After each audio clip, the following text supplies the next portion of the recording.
Programme में आपको एक बार फिर कहते हैं खुश आमदीद। भारत एक जानिब तो अमेरिका को पाकिस्तान के खिलाफ भड़का रहा है तो दूसरी जानिब बलूचिस्तान में इसकी रेशा दवानियां जारी हैं। बलूचिस्तान में भारतीय मुदाखलत की वजह से मुसलसल बदअमनी पर अवाम के जज्बात बेकाबू हो गए और वो भारतीय परचम जलाते हुए सड़कों पर आ निकले। कोयटा से मोहम्मद खालिद की रिपोर्ट। बलूचिस्तान का सूबाई दारुल-हुकूमत कोयटा, जो कभी अपने पुरसकून हालात और खुशगवार मौसम की वजह से मशहूर था, आज बारूद के ढेर में तब्दील हो गया है। बलूचिस्तान के मुतअद्दिद अजला में अमन व अमान की सूरत-ए-हाल मखदूश है। हुकूमत दहशतगर्दी की इस ताज़ा लहर को भारतीय मुदाखलत का नतीजा करार देती रही है। बलूचिस्तान में जो मौजूदा हालात में इंडिया की कुछ मुदाखलत हद से भी ज्यादा बढ़ रहे, खुसूसन अमन व अमान के हवाले से टारगेट किलिंग, मुसख्शुदा लाशें और खुदकुश हमले जो भी हो रहे वो इंडिया करवा रहे।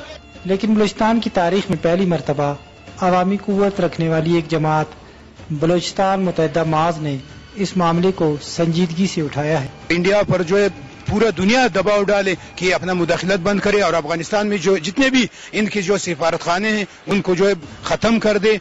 कोयटा में भारत मुखालिफ रैली का इनेकाद और इसमें भारतीय परचम और मनमोहन सिंह का पुतला नजर आतिश करना इस बात का वाज़ेह सबूत है कि बलूचिस्तान के मुहिब्बे वतन अवाम सूबे में गड़बड़ कराने और भाईचारे की फिजा खराब करने वाले दुश्मन को पहचान चुके हैं।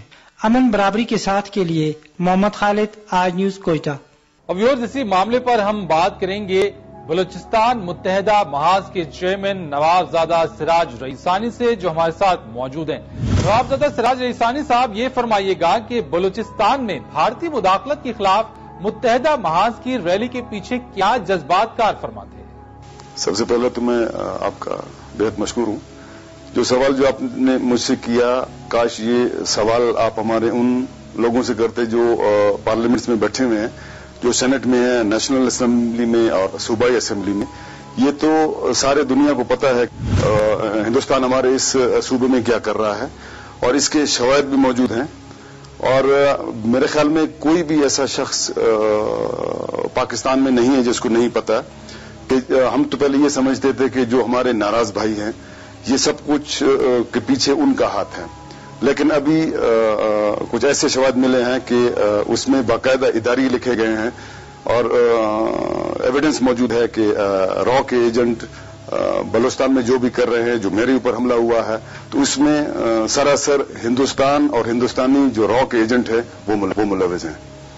सिराज रईसानी साहब, ये फरमाइएगा कि भारतीय परचम और मनमोहन सिंह का पुतला नजर आतिश करके आप क्या पैगाम देना चाहते हैं? आप वजीर आला बलूचिस्तान के भाई हैं, फिर बलूचिस्तान असेंबली इस हवाले से करारदाद क्यों पास नहीं करती? उनका झंडा जलाने से हम ये पैगाम देते हैं हिंदुस्तानी हुकूमत को कि बलूचिस्तान में हुब्बुल वतन लोगों की कमी नहीं है और हमें अपने इस मुल्क से बेहद मोहब्बत है। इस मुल्क के लिए पहले भी हमने कुर्बानियां दी हैं और इंशाल्लाह आइंदा भी देते रहेंगे। जहां तक आपने मुझसे सवाल किया कि बलूचिस्तान असेंबली में एक करारदाद क्यों पास नहीं किया जाता, तो मैं उम्मीद करता हूं कि ये जितने भी हमारे बड़े सियासतदान हैं, बिलखसूस मैं बलूचिस्तान के हवाले से बात करूंगा, ये बाकायदा तौर प्रोविंशियल असेंबलीज में और सेनेट में और नेशनल असेंबली में ये करारदाद बिल्कुल पेश करें। और मेरे अपने जो मेरे चीफ मिनिस्टर साहब हैं, मेरे बड़े हैं, मैं उनसे भी गुजारिश करता हूं आप के तवस्सुत से कि इस चीज पर अभी जरा हमने एक लकीर खींचना चाहिए कि आया हम पाकिस्तानी है या नहीं है। We should draw a line कि अगर हम पाकिस्तानी हैं तो हमें इस मुल्क के बारे में सोचना चाहिए, आया वो असेंबलीज में हो या असेंबली से बाहर। नहीं तो ये तो नहीं है कि दिन को हम किसी और के साथ हैं और रात को किसी और के साथ है। दिन को हम पाकिस्तान का परचम गाड़ियों पे लगाते हैं और रात को हम किधर और बैठ के दूसरे कंपनी में बैठते हैं जो हमारे एंटी स्टेट लोग हैं। बलूचिस्तान मुत्तहिदा महाज के चेयरमैन नवाबजादा सिराज रईसानी साहब, उनसे बात करने का बहुत शुक्रिया। और नाज़रीन, आपको हमारा आज का ये प्रोग्राम कैसा लगा, इस बारे में आपकी राय हमारे लिए बहुत अहमियत रखती है। अपना फीडबैक आप हमें दे सकते हैं हमारे ईमेल एड्रेस amn@aaj.tv पर। आइंदा हफ्ते आपसे कुछ दीगर मौज़ूआत के साथ फिर मुलाकात करेंगे। फरीद रईस को दीजिए इजाजत। अल्लाह हाफिज।